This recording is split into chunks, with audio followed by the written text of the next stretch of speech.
COVID ვირუსის მატარებელ ცხოველებში მიმდინარე იმუნოსისტემური წინააღმდეგობრივი გარემოების შესწავლა დაკვირვება.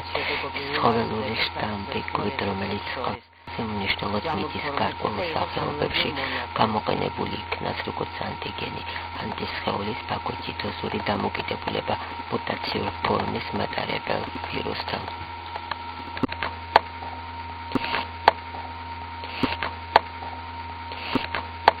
სისტემური ცვლადობის კოეფიციენტი არის შედეგი მიღებული მარეგულირებადი არეგულისა, ეკოლოგიურ და ადამიანურ რესურსთა სტაგნაციის.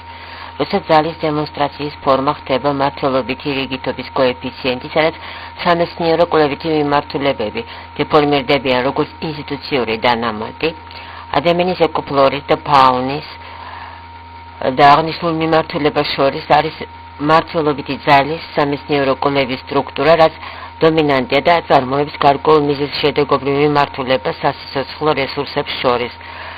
ჯამურ ფორმაციას და იღებს ანალოგიურ მონაცემს. მეცნიერება არის მეცნიერება, მართლობითი ძალის დანამატი, რაც წარმოდის თანხმოვან რაში. მეცნიერება არის მეცნიერება, ადამიანი და ეკო სამყარო.